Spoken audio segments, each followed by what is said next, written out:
તો મિત્રો રત્નેશ્વર જવા માટેનું તમામ એડ્રેસ જે ફૂલ એડ્રેસ તમે પહોંચી જાવ તે આપેલું આપણે ડિસ્ક્રિપ્શનમાં છે, તો ના જોઈ લેજો. સબસ્ક્રાઇબ કરી દેજો, લાઈક કમેન્ટ શેર સબસ્ક્રાઇબ કરવાનું તો ભૂલતા નહીં. એવું છે. તો ફેમિલી રત્નેશ્વર મહાદેવની ગુફા છે, જો વિશાળ ગુફા છે, અંદર થોડુંક જ હાલવાનું, અંદર ત્યાં મહાદેવના દર્શન થાય અને દરિયાની કાંઠે છે ને દરિયો તમે સમય જોઈને આવજો, દરિયો ક્યારે ભરાય છે.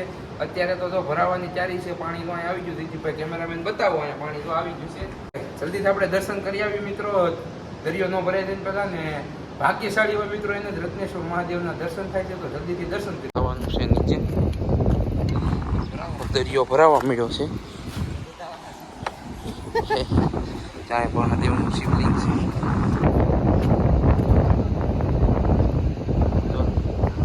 મહાદેવના દર્શન કરો અને અહીંયા અંદર છે પાણી ન આવી ગયું હોય તો તમને દર્શન કરાવી.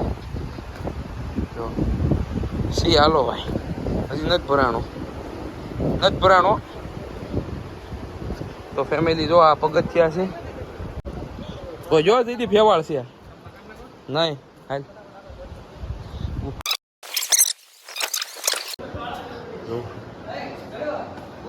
તો ફેમિલી બહુ ખૂબ જ ઐતિહાસિક જગ્યા છે. જો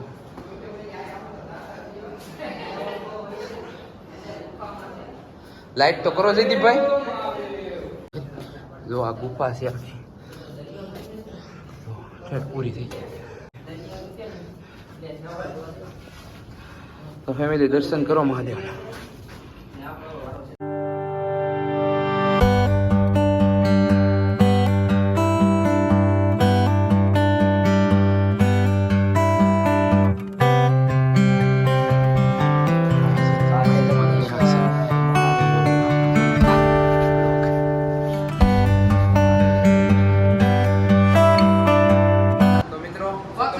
વિશાળ ગુફા છે મિત્રો ને ખૂબ અંદર છે, તો ધ્યાન રાખજો. સેવાળ પણ છે ને અમારા કાકા તે કોઈ લપસી ગયા છે અને અંધારું પણ છે ને મહાદેવના દર્શન કરજો જરૂર ને કોમેન્ટમાં હર હર મહાદેવ લખીને જો. મારા બીજા કાકા તો આમ હલાવે છે, ધ્યાન રાખજો કાકા, પડી જાઓ. ભેગા કરી લેવું અમે તો. ફેમિલી આપણે ઉપર જે મહાદેવનું મંદિર છે, કોનું મંદિર છે ઉપર મંદિર છે ને દર્શન કરીએ ને જો કોઈ દાદા પૂજારી હોય તો ત્યાં જણાવી તમને. કન્ટિન્યુ રહેજો બ્લોગમાં. હાલો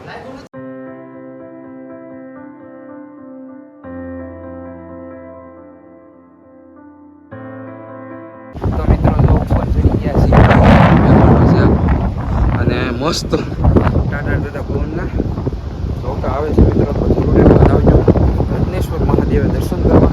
ખૂબ આનંદ આવશે, મહાદેવ દર્શન જરૂર કરજો એકવાર. અને આપણે જો મિત્રો નાય છે તો મિત્રો શરૂઆતમાં તમને મેં બતાવી દીધું કે કઈ રીતે રસ્તો છે.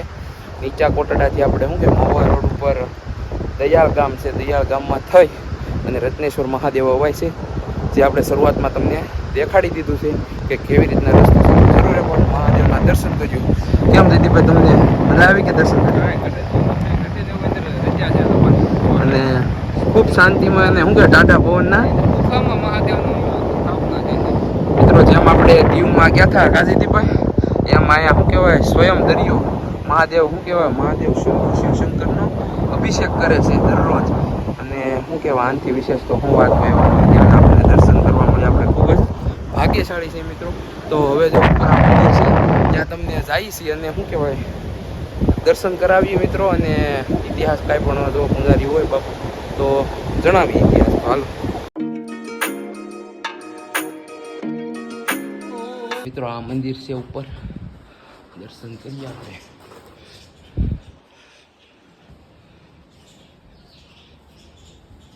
મહાદેવનું મળશે તો મિત્રો મહાદેવના દર્શન કરો, રત્નેશ્વર મહાદેવ.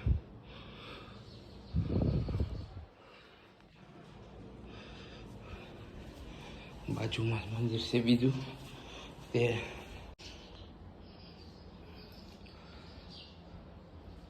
આખું મંદિર છે મિત્રો. તો રત્નેશ્વર મહાદેવના દર્શન કરો અને જો તો ફેમિલી ફાઇનલી જો આપણે રત્નેશ્વર મહાદેવના દર્શન કર્યા મિત્રો, અને ખૂબ આનંદ આવ્યો. અને જો અહીં નાના નાના માળાઓ લગાવેલા છે, અને ખૂબ શાંતિમય અને ખૂબ ઠંડુ એવું વાતાવરણ છે, અને મજા આવે એવું છે મિત્રો. તો જરૂર આવજો. અને હવે જો આપણે દયાળ ગામ છે ને, ના જેક લાઈફસ્ટાઈલ બ્લોગ કરીને છે, જેકભાઈ જનકભાઈ છે, અને દયાળ ગામના છે, ને રત્નેશ્વર ના જવાય છે. તો જેકભાઈ છે તો મળાવશું, અને કન્ટિન્યુ રહેજો બ્લોગમાં. હવે આપણે જઈએ છીએ, જનકભાઈ છે તો મળાવીશ. બાકી નવા હોય તો ચેનલને સબસ્ક્રાઈબ કરી નાખજો, વિડીયોને લાઈક કરજો, શેર કરજો. મળીએ છીએ આગળ. A few moments later. તો મિત્રો આપણે રત્નેશ્વર મહાદેવના દર્શન કર્યા, ને પછી જો અહીંયા જનકભાઈને હાળાની દુકાન, તમારે હાળાની દુકાન જ છે ને? મારી દુકાન છે પણ તમારે મને આપી દીધી. એવું છે? તો જનકભાઈને મળ્યા, અને આપણે જુનાગઢ મળ્યા હતા કાં? જુનાગઢ મળ્યા હતા પણ પછી શિવરાત્રીમાં. જરીક એવું જ આમ તો જરીક કટકો જ આવ્યો હતો. બહુ ઓલું હતું ત્યાં જુનાગઢ. બહુ ગળદી હતી હો. પણ આજે આવ્યા ભાઈ રત્નેશ્વર, કેવું લાગ્યું તમને? બહુ મજા આવ્યો, આનંદ આવ્યો દર્શન કરીને મહાદેવનું. મહેમાન આવ્યા છે તો થોડાક મહેમાનને હાંસવી લઈએ હવે અમે, કેમ કે મહેમાનને હાંસવા પડે. ચાલો છે. અવારનવાર બ્લોગમાં જોતા હે તમે તાર આ બધા ચહેરાઓને જનકભાઈના બ્લોગમાં. ને આ ભાઈની દુકાન છે.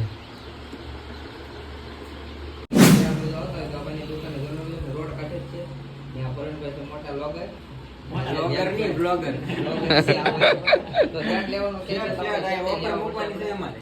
વોપર મેકવાના છે તો તમને ત્યારે અમે લિંક આપો. વોપરમાં સસ્તા નહીં, મોંઘા વેચવા. મોંઘા વેચો ને તો થોડાક સસ્તા અમને આપજો. ઓફરમાં સસ્તા હોય કે આ ઉચમી ઓફર છે.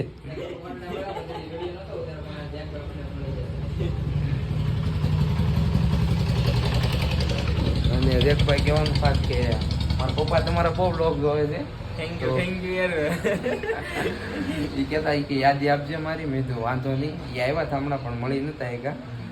હું જ ભૂલી ગયો તો મળવાનું, બહુ મોડું થઈ ગયું હતું ને એટલા માટે. હવે એની તો ઘરે અમારા બધા આવી શકો તાકે કોઈને ઘેરે આવો, ફેમિલીમાં તમે આવો. અમને મહેમાન ગતિનું ના આપો. પણ મારા બહાર જ ઓછું નીકળવાનું હોય. ત્યારે આવશે તમે તારે પાકું. હનુમાન ગાળા બાજુ આવો એક વખત. હનુમાન ગાળાથી નાના કેટલું છે? અમારું ગામ જ રસ્તામાં આવે. રસ્તામાં આવે એમ ને? પછી જ હનુમાન ગાળા આવે. કાંઈ નહીં. હનુમાન ગતિને આપો તમને શાંત સાવ. કાંઈ નહીં, ચોક્કસ આવશે ભાઈ. બીજું શું હોય? બાકી તમારા પપ્પાને કહી દેજો થેન્ક યુ. મજા આવે બ્લોગ જોવાની. હું આપણે પરિવાર જેવું લાગે બધું. આમ શું કહેવાય, અંદર આપણે બ્લોગમાં છીએ એવું જ લાગે, અનુભવ થાય. કૌશિકભાઈનો જનકભાઈનો બ્લોગ એવો આવે ને, અમને કે આમ શું તો કહેવાય, vlog અમે બનાવી અમને એમ થઈ જાય કે અમારો બ્લોગ જોવાનો હાલ લાગે. અમને એમ થાય કે કાંઈક નવી વસ્તુ લીધી તો અમે લીધી એવું અનુભવ થાય. એવું થઈ જાય. હા એવું થાય. એટલો બ્લોગમાં એટલા મજબૂત થઈ જાય. હું વાહ. તો ખૂબ આનંદ આવે છે બ્લોગ જોવાનો, ને ભાઈ આવા નવા બ્લોગ બનાવે છે ને જલ્દી હોકે થઈ જાય. થેન્ક યુ યાર. ને આ કૌશિકભાઈ તો- channel માં યાર સબસ્ક્રાઇબ કરી દેજો, લાઈક કમેન્ટ શેર સબસ્ક્રાઇબ કરવાનું તો ભૂલતા નહીં. ભાઈની ચેનલને સબસ્ક્રાઇબ કરો ફટાફટ. કૌશિકભાઈ તો કીધું હતું મીટઅપ નું, પણ તમે શું કરશો કે મીટઅપ? જોઈ છે એવો હે? તો આપણે એટલું બધું તો મોટા લેવલ ઉપર ને વિચાર્યું, પણ જોઈશું હવે ભવિષ્યમાં ક્યારેક. વાંધો નહીં ભાઈ, જલ્દી ભાઈ નો કરે તો મિલિયન ની કરશે. બીજું શું? ના ભાઈ હવે એટલું છે એ લાડ છે ભાઈ, એટલું નહોતું વિચાર્યું, પણ બહુ સારો સપોર્ટ છે તમારા બધાને એમ.